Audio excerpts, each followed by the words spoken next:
Hey, everybody. We are back on a different side of things. Um, but we are here doing a three recap of the last couple of Dark Side of the Ring episodes. It's been a little bit, I was again being, uh, oh man, should I?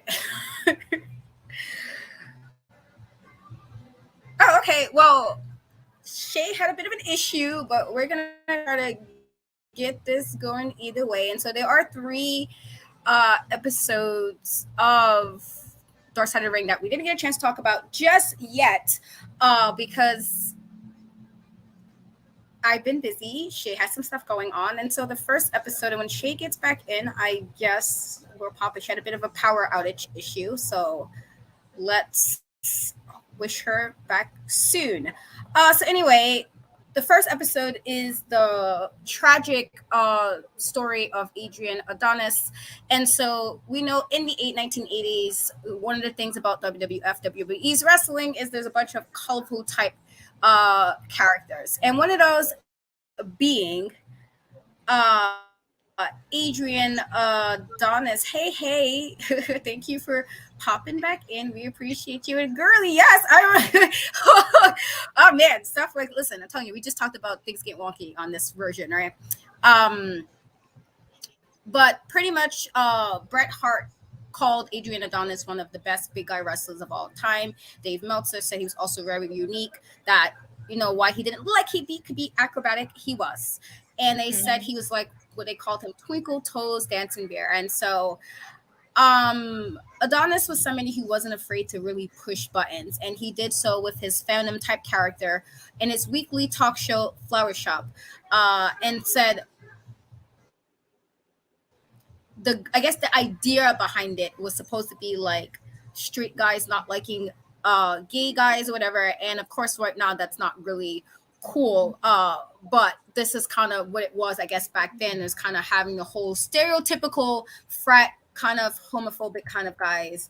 And so you would have him on like Tuesday Night Titans say that he was gay and the crowd would boo him. And so it was that kind of character, which again I didn't really know much of his work. I kind of had to look back at some stuff um to kind of get, I like I said, I seen very little of him as the bad guy, as you mentioned, but I really didn't like pay attention to after that. And so I was like, okay, all right, we got that, we got it. And so they talk about him being born in Buffalo, New York. To I think his name is Keith. We talked to his childhood friend named Anthony, who said he never saw Adrian lose a fight, and said that he was a great friend, but if you crossed him, he would kind of drop you without thinking. And he said that that was his bodyguard because he was kind of scrawny, and he kind of always had his back. They also mentioned that Adrian had a lot of, he had a lot of friends, very connected. He also had like he was part of a street gang apparently. He also had some frat friends, and he didn't want to kind of be around where he was always fighting, because apparently that's what he was doing. And so he dropped out of school to become a pro wrestler. And so Adrian wound up going to Texas, and they said Bret Hart kind of recalls him doing a deal with fans where, if they could last 10 minutes in the ring, they would get some money. If they can, last with him for 10 minutes. And so he would do this, and he would knock them out, like knock them out cold, and say, Dave kind of noted that you have to be a tough guy to take on fans, and, because you don't really know if they really can fight back, if this is somebody who like you might not want to play that kind of game with. And so I thought that was pretty interesting. And then they said he starts making a name for himself. He joins AWA, and he said that they even paired him with Jesse the Body Ventura. And while Jesse was the better talker, he thought Adrian was probably, just the fact that he's from New York. Hello, us. We stop. But from being from New York, he automatically made him a heel in the Midwest because, we're from New York, I guess. And he said Adrian also sold really well, so it made anybody look really badass. And so they pretty much talk about him joining WWF. And then he said that he was kind of a small fish, a small fish in a big pond. But Adrian was a star, and that at first Adrian was a bit leery of Bret Hart because he was a promoter's kid, and they were usually the ones who would tell if something goes down, but they wound up becoming really good friends between all of that. And they mentioned, I think there's like a little, apparently there was a moment where he like did some coke apparently with like Iron Sheik, Roddy Piper. They were all in the same room apparently, and for Bret, he was like, it was under a learning tree as he was like doing it with him till like 4 a.m., which I was like, oh, okay. I was like, all right, I mean, I guess. And so Adrian apparently had this, like, it was like bad to the point where it was every night really bad. And they said, of course, this is the 80s, cocaine was flowing. And then he put some names and mentioned all of them being dead now, including, which we'll get there, Adrian. And so I think they mentioned, as far as Adrian being different with his wife and kids, that he always treated his wife really good, but like he was very different, like kind of like a Dr. Jekyll, Mr. Hyde type of situation. That he would like make her breakfast in bed, and he would call her 7 times a day, but obviously very different on the road. Apparently his cocaine use makes him change his like wrestling style, which catches him some heat backstage. And this is when in 1985 Vince decides to change his tough guy gimmick to this flamboyant character, going back to like Gorgeous George, where it was more flamboyant, and so it was really out there. And this is I guess the one people where we really knew him, and they explained his thing with Hogan. It was a bunch of other situations where it wound up being some altercation in the back. But the gist of this, unfortunately, was by 1987, Adrian was no longer with WWF because of obviously his substance abuse, and Bret did mention by this point he's like almost 400 pounds. He really just wasn't himself, and he looks a bit rough. And it wind up like, I guess Bret said he talked to his wife and said that supposedly he was getting his life back on track, and that he's trying to have a really big comeback in his mid-30s. And then she says the last time she saw him was at the hotel in LA. He had flown in from Japan, and he was going to fly out to Canada the next morning. And then we kind of get to the thing that takes his life. And so Adrian meets up with the Kelly twins in Canada, and it's Mike Kelly, who happens to be the only survivor of this crash. And they kind of talk about a little bit about him, but they were supposed to be working at Newfoundland, and they met up with Adrian, who was coming in again from Japan. And unfortunately, they wind up getting into like a really crazy car accident. And Mike wound up being the only survivor out of that. I do believe they showed a bit of what the car looked like.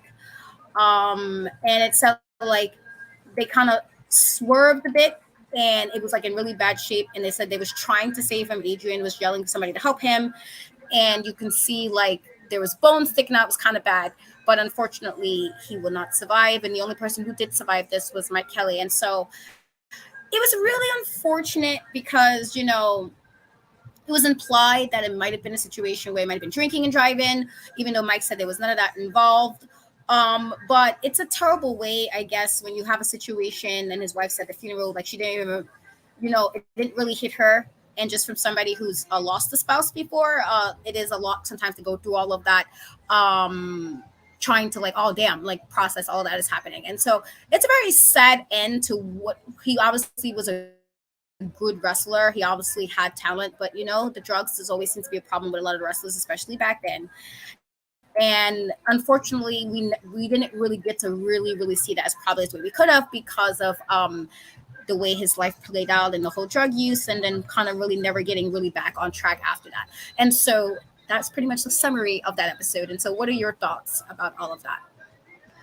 I think it was really, really sad because it seemed like he had so much to give just from how Bret spoke of him, and just seeing the clips of him. Like, he clearly had, an amazing mind for, his in-ring work. And then also just his character. I feel like even though his childhood friend said he didn't like the character, you couldn't tell because he dipped into it like and completely went full on. I Yeah. think that's like a great wrestler to me, like someone who it's like maybe they hate what they're doing, but you can't even tell because they're just doing it to a T. It's a shame how sometimes substances can be such a deciding factor in a career.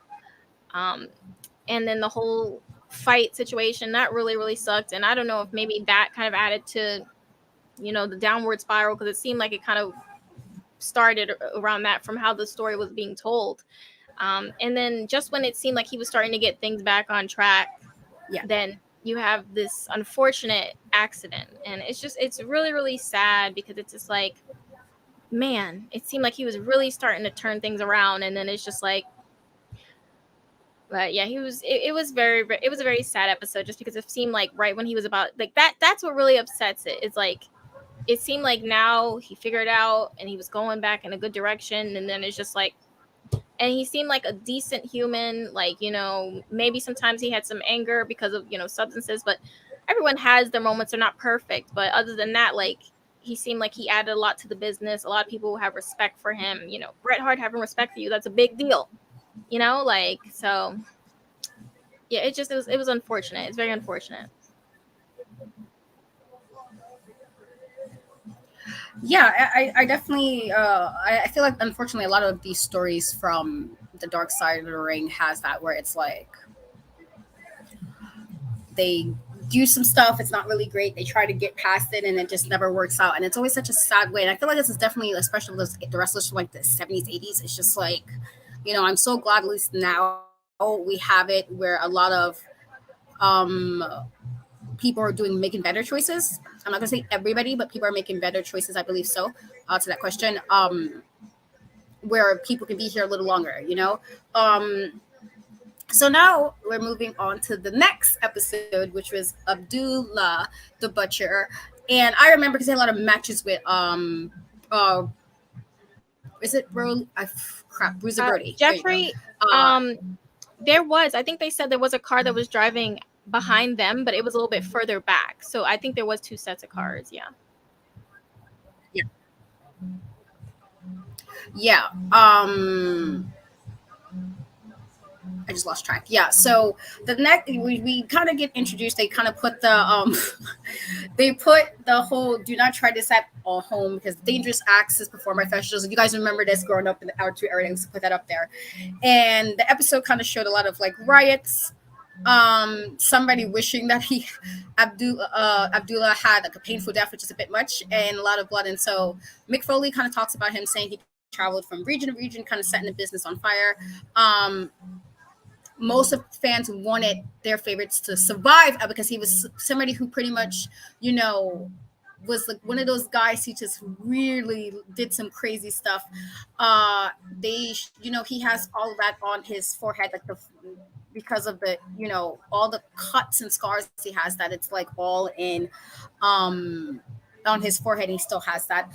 He had promos where he would like eat liver with the blood pouring out of his mouth. And he was just really weird. And so people said, Hugo, Sonovich, I'm hoping I'm pronouncing that right, said that he put fear in people. And so you see him and he's eating raw chicken, which I'm not really sure why. And she was, meet his sister Josephina, said he can tear her phone book in half. And, in case anybody really don't know what a phone book is, and I'm hoping, don't make me feel super old, guys, please. Phone books are the books you had your phone numbers in, okay? Like before you can Google a number or look up somebody's number. We did that with a phone book, so please don't make me feel like really old. I hope, like, God, please somebody know what phone books are. But they pretty much, there was just, I guess it was some stuff, I guess, growing up. It was like a 2-bedroom house with 8 people in it, and that he slept, I believe, in a bathtub or something like that, which I thought was pretty crazy.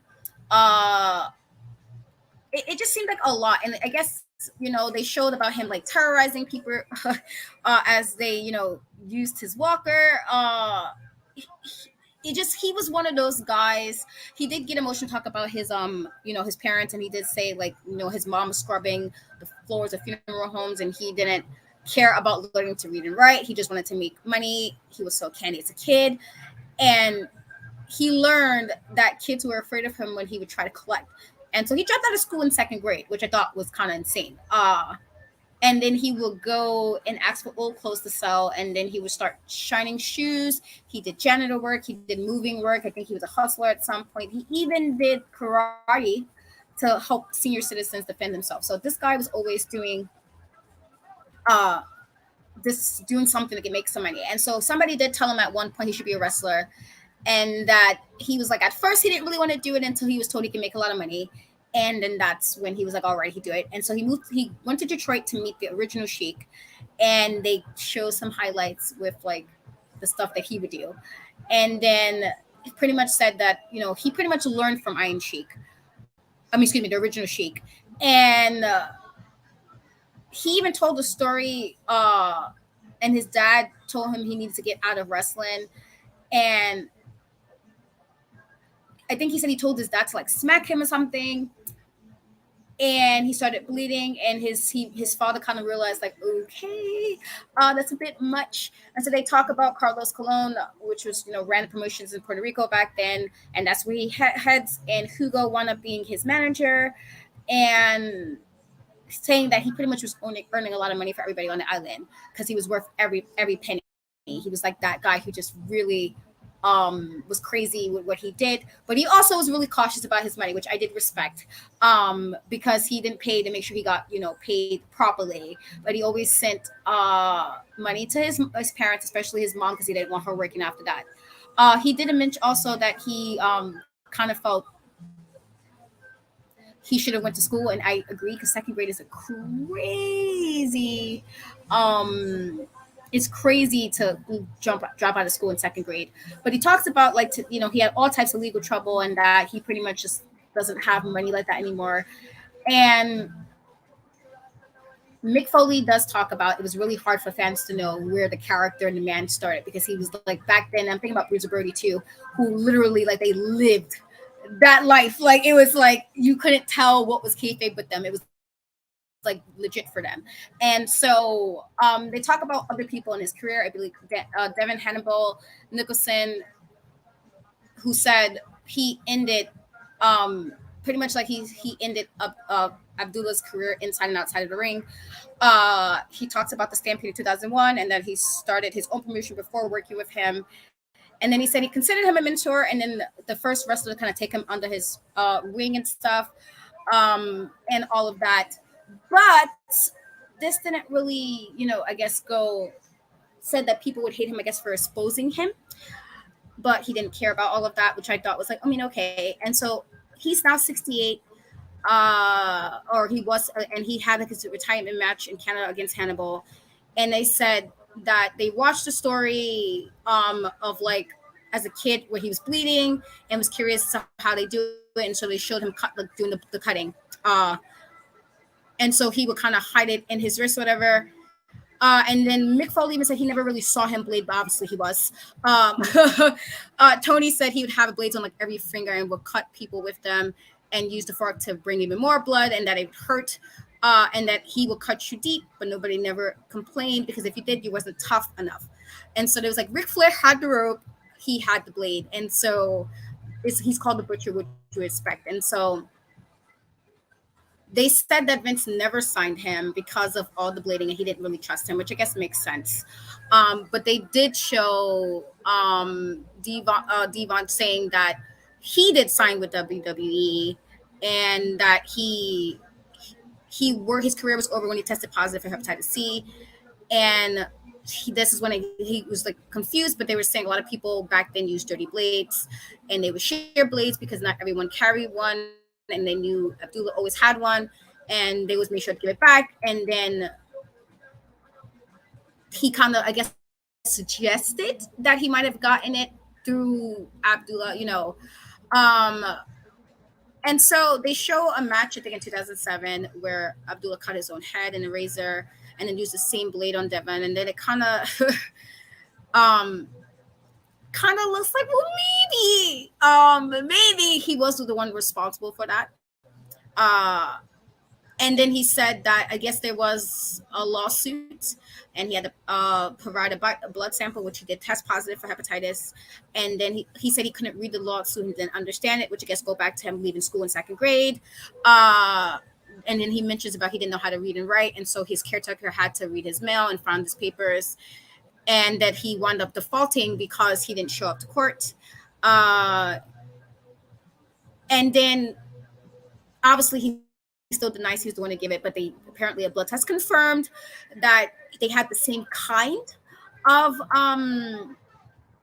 strain, I guess, of Hep C. It was like a rare strain. And then it said he was awarded $2.3 million in damages, and said Tony says that Devon shouldn't have gotten anything and he would not have sued. He says because he cut himself and he never let cut him. But it was also supposedly he was so afraid to cut himself, and so it just, a bunch of that between them, which I thought was like a bit, a lot, I guess. And then they kind of show more of the hardcore type wrestling of everything about the violence that kind of came back, and that if they didn't get the people watching it, if they didn't get violence, they wouldn't come back and all that other stuff. And then they said that Vaughn wound up having his own legal issues as well. And I think there was an issue, I think, where the ref was supposed to bleed, and he spikes the ref a couple of times. It goes too deep, and then they get the paramedics, and the ref wound up getting an infection, and you see like his head looked really messed up. And then Lance Storm, I believe, said in something like a podcast where he said that he was appalled that he saw, to see the referee like that, and that he should have been in jail. And I'm going to have to agree because, yeah, that was a bit much. And so it was pretty much, it was saying that other people said they didn't test positive for Hep C, and neither did Carlos or anybody else. Then Devon, as far as everybody else knew, and that he wants Abdul, I guess, to start paying for his treatment and apologize for what he did. But here we are. And then he get inducted into Hall of Fame in 2011. And he credits Terry Funk for putting him over, and McFoley, obviously. And then he said, in regards to what about his legacy, that he just want people to respect what he did, and he did not do the things that people accused him of. So, what were your thoughts on that? I would never get in the ring with him. No disrespect, but I'd be scared to death. I would be scared. I would be like, oh no. I'm good. Even though, and they did say it. I forgot who specifically said it, but he did put over a lot of people who went very far, owe a lot to, him. But I would be too scared to get in the ring with him. Oh no. And then the whole thing with the Hep C and stuff, it's just like, for you to have so much vim, like, I mean, he was angry. You could just see the anger with every word he spoke about this man, Abdullah. For you to have the anger that you had towards him, then to do that, what happened with the ref, it just kind of was like, are you being serious? Are you being real right now? Because you can't be. Not after that. Are you sitting there, you got all this anger, justified anger, of course. But then to do the exact same thing to someone else, I'm sorry, like, because I was feeling bad, but then I was like, how am I supposed to feel bad if you're doing this? How am I supposed to feel bad when you do that? And it was the fact that, like, you clearly could see he was doing too much. And then when they dragging the man out the ring, you still jumping on him. It's over. It's over. Like, I just couldn't. My mind was so boggled. Just like that episode for me was just, I was just confused. Like, you could see the anger, like, and it sucks that, that's how he feels. You don't want no one to carry around that type of anger, but it happened. Abdullah, like, I think that he is very influential, definitely has done a lot for the business. Some things, maybe, like, the blading, obviously I've never been a fan of that, because I feel like, you know, I want to see the best for wrestlers. I don't want to see them having to do stuff to like hurt themselves, obviously, because it could lead to, long-term things. But that was his shtick, and it worked in that time period, you know. So yeah, it was an interesting episode. It just made me uncomfortable. The whole thing with the ref, like I felt bad for him. I felt bad for how things just like panned out, and the whole thing about him going out of school at second grade, like that is just insane. And but you know what, him having the realization of, I wish I did go to school, like, there's something there. At least he realizes, like, so I think it's a good story for someone, to see, hey, don't drop out, like stay in it, because you never know if you might need this later on in your life. So yeah, I think it was an important episode.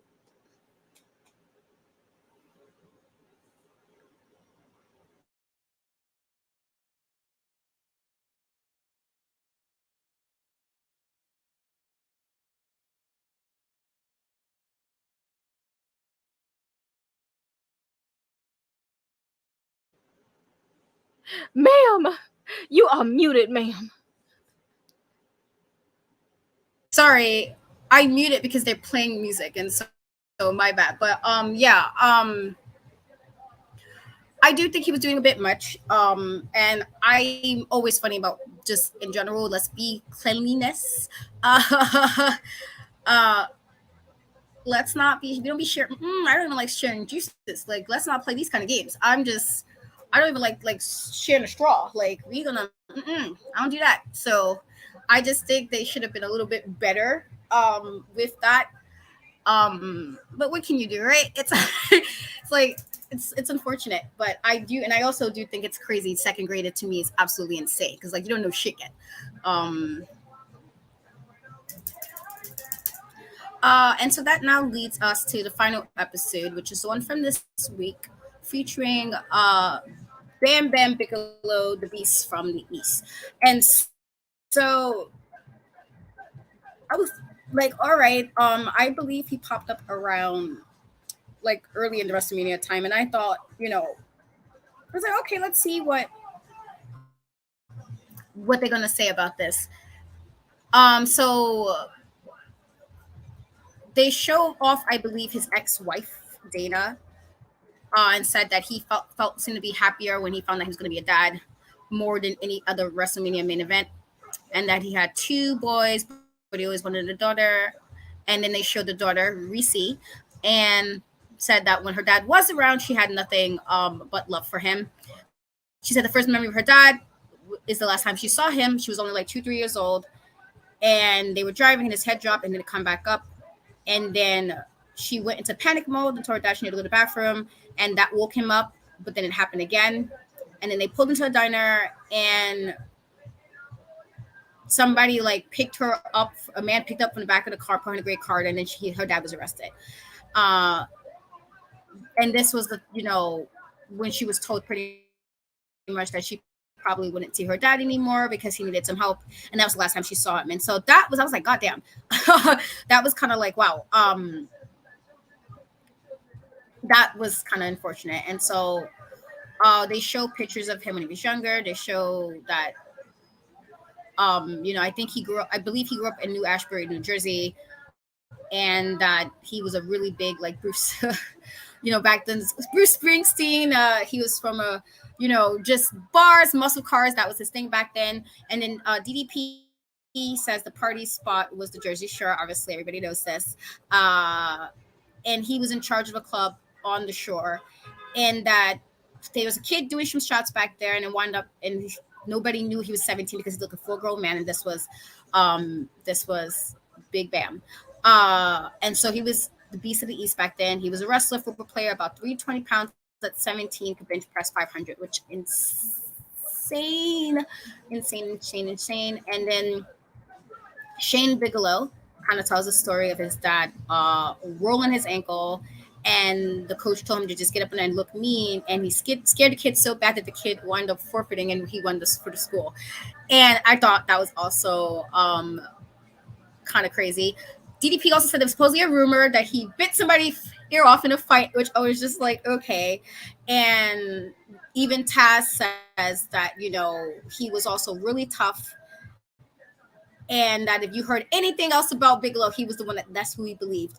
Um, and then they talked about his other son, Scott Colton Bigelow, and I believe they said his dad was like a bounty hunter for a short time. They got like old audio of him talking about his hunting days, and that he was on an ad. I think he was talking about an ad he was on his son when he was 19, and that he was gonna go to Mexico to get a little girl that was kidnapped. And apparently in all of that, the partner got shot in the neck and was killed, and he ended up in Mexican prison for like 6 months. It was really crazy. Um, and then the judge and him wanted to becoming friends, and then he wanted to be his security to keep him safe from the cartels down there. Which again, uh, they were saying also that the walls were so thin that he could run through the walls. Uh, so he wound up getting out of jail early, protecting the judge when people tried to attack him, which again is crazy to me. And then they said Shane Douglas tells a story that he ran into a house to save a family from fire, and that even though it seems like these could be like made up things, that they all sound pretty plausible because of how big this he was, et cetera, et cetera. And so they DDP comes, and again it's in 1981. Bigelow rolled into the club, and he told him there's not gonna be no trouble. And then they talk about wrestling, and then he was talking about like in 1979 he tried it, but he hurt his knee, and then he wanted to get really into wrestling, and he wound up going to the Monster Factory. Um, and so they talk about him and Larry Sharp, kind of like seeing that he was money and it would happen. And then they show some footage of him working in the Monster Factory, and they mentioned that they based the Bam Bam off of from Flintstones. And he wound up getting the tattoo with the flames, and they showed that of how that was done. And then Paul Heyman, Dave Mental talked about Paul Heyman hyping up Bam Bam, and that he ran publicity back then for Studio 54, and he had the gig for his first match, and that he realized then that Bigelow was going to be like one of the biggest stars because he was he was somebody who could jump off top ropes, and he was a big guy. And before you know it, DDP was saying he was on TV fighting Hulk Hogan in WWF. And Vince also saw him as the next big thing, that he was money, and that all the managers was fighting over him. Uh, and then it said that Bam Bam Hogan pretty much told Bam Bam to kind of taught him how to work the business and how serious he was. And so they go back to his wife that they married November 15, 1987, just a few days before I was born. And then he went on the road the very next day. He proposed while they were watching TV. She said yes, and then she said that the marriage lasted so long, and she had nothing bad to say because they only saw him like 10 times a year, which again, crazy. As he was working 60 days in a row, sometimes doing shows on the weekend. It was just, that's always what it was. And that a lot of times she saw him on TV, but she didn't see him in person, which is kind of sad. Um, they also talked about him, about Andre the Giant at MSG. And I think he like choked him with the top rope. And I was kind of annoyed by that because I'm like, Andre, why are we doing this? Like, why are we acting like this? Like, ew. And it pretty much was like Andre was there to kind of test him and help him pay his dues. But I felt like that's not the way, I feel like that's not the way, we go about it. And so that wound up pretty much being it for him in WWF at the time. And then he wound up going back to the independent scene. He got some money to work in Japan. And then he wound up going back to WWE at some point because he was a little bit more mature and ready to come back. And was like 1992, I believe. And then they talk about the match with him and Lawrence Taylor in the main event. And that this was supposed to be, I guess, one of those like matches for fans. That wasn't really a match for the fans, more like for the public. And they said it was one of the worst matches in WrestleMania history. I may have to agree with that. And then they mentioned about, the pills and, that even Shane had said he had a problem with Oxy and said that a lot of them left the world too early because of this. Bam Bam was also diabetic, and so he needed pills to keep him working. And so they would put like heroin in a bottle and call it oxy. And his wife said she believed he was addicted after that very first bottle. And so in the 3-year run, he wound up being at ECW. And it was because the shows was at the time PA, New Jersey, New York, and it was a little bit easier for him, I guess. And then he said there was too hardcore for him. And his son tells a story about they would like his dad punched a fan when he was 10. And he says something about, I think, or he might have been punched or something like that. And it's like, if you want to hit kids, and I think Taz like kind of uh, beat him up or something like that, or whatever the case may be, which I was like, okay. And then we had Taz versus Bam Bam in Ashbury Park, and said that Taz was supposed to, he was going to beat Bam Bam was supposed to beat him for the belt. And he wound up putting him through the ring, and he thought he was going to die. Taz said this. And he said they was trying to have this whole thing where he was concerned about his head and everything else, whatever the case may be. And they wound up saying that they did stuff to it. So Taz wouldn't hurt his head and crack his head. And he said, they was, I guess, crediting him that, they did it where it would, guess, it would make sense. And so Bam Bam got his win in front of the home crowd.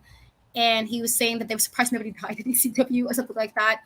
And so they said he was never aggressive, but the pills would all of a sudden start causing problems where he would argue. He would prescribe himself hundreds of pills, and says because the doctor was a fan, they pretty much did whatever he wanted. And she said she told the doctor to stop, and he would go to Bam Bam and then tell that, oh, she's calling me. And it pretty much was like the addiction got worse. And back, a lot of the doctors definitely was prescribing pills as a side business, as we are aware of a lot of stuff back then in wrestling.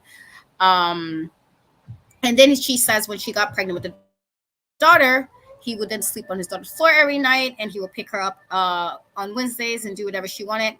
And that he was, for that point, he was 100% with them at that time. And then we see he was in major pain. I do remember that. And that he told his kids he was the highest paid loser in the world, and he didn't care about losing as long as he was paid well. And then they kind of showed some footage in WCW in the 90s, early 2000s. And DDP said he helped him get into WCW, and they became tag team champions together. And he doesn't think he was under the influence, but they didn't really remember if they took pills. They would take 5 or maybe 7, and then that was an issue. And then he became a liability. The WCW had to pay his contract and told him to stay home. And so his son even said he believed he was taking 15 to 20 pills a day, which again is insane. So they take us back to his daughter talking about, she wrote a paper in 8th grade about what happened with her dad. And she said that officers asked her some questions, and all she cared about was her dad. And she said he refused to get help, which wound up leading to the divorce. He moved to Florida, and she kind of says that there was a story, I think Shane tells, about the girlfriend answering the phone when he was in Florida, and then he wasn't available. And then the son kind of flew home to talk to me, apologized, and then he was dead 3 weeks later. And I was like, well, damn. And it's unfortunate because he was only 45 years old. And, she said that she tried to protect her kids from seeing their dad and how bad it really was. And Shane said because Bam Bam didn't reach out, he thought it was under control. And then Taz said he thought it was sad that the kids lost their dad at a young age. And she said the producer asked the wife what she said to him, and she said, "You MFer," because even though the years of therapy, I knew and she said, but through years of therapy, she knew he had no control. It's not his fault, and that she don't blame him. But she does said that that's what she would have said first. And then she said that she signed the rights so the kids would get the royalties. And so,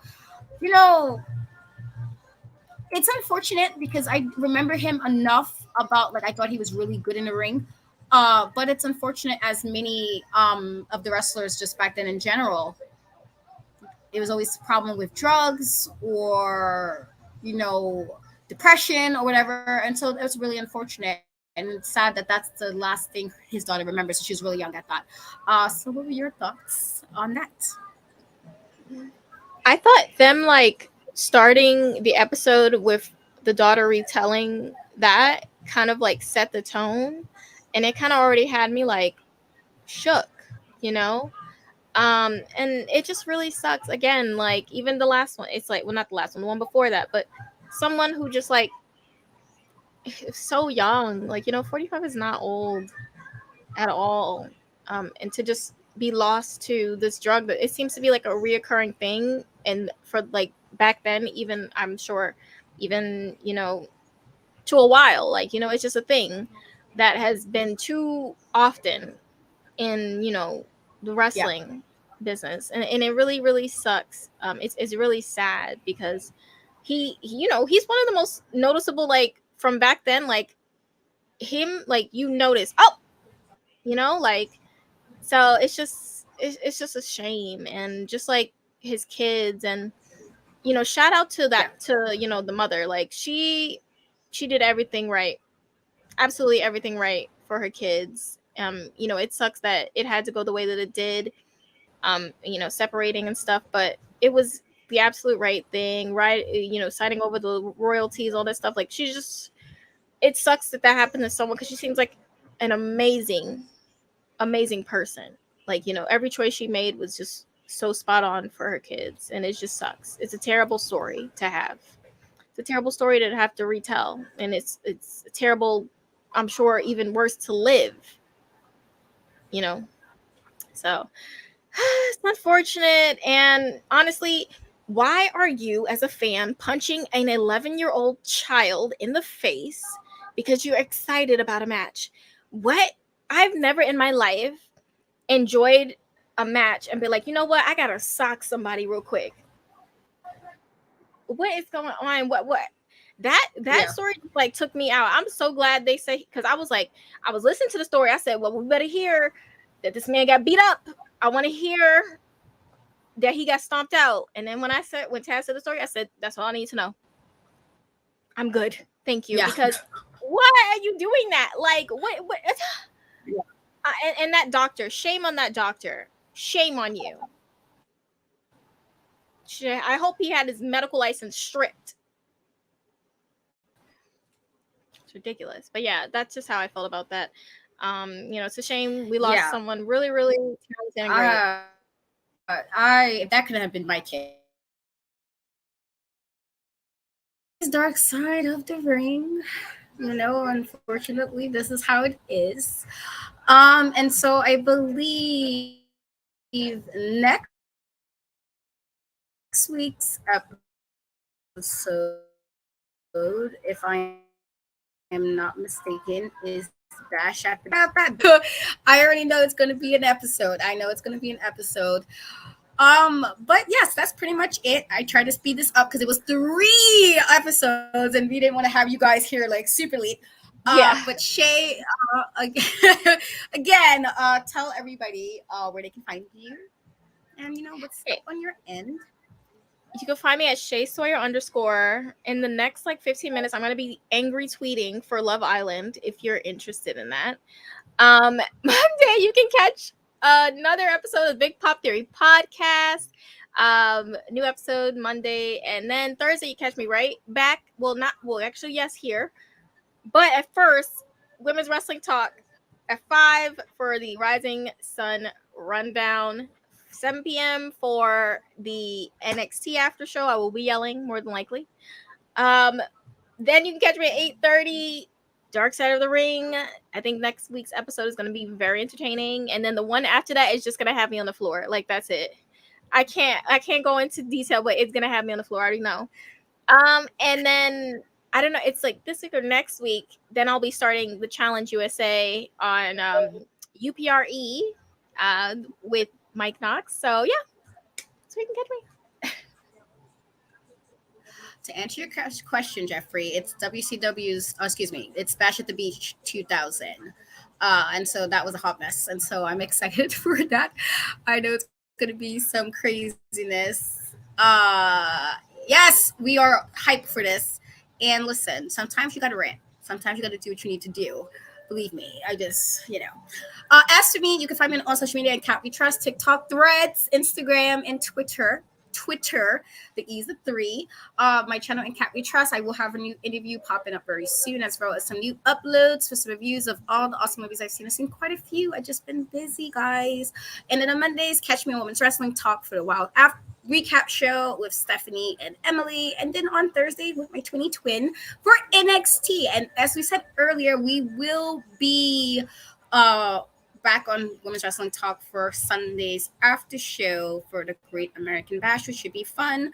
We might be devastated, or I don't know, we might have a lot of stuff happening because it's gonna be a lot, and depending on how things go, we might be feeling a lot. And so you're gonna catch all of that on Sunday. But thank you guys for hanging out with us again.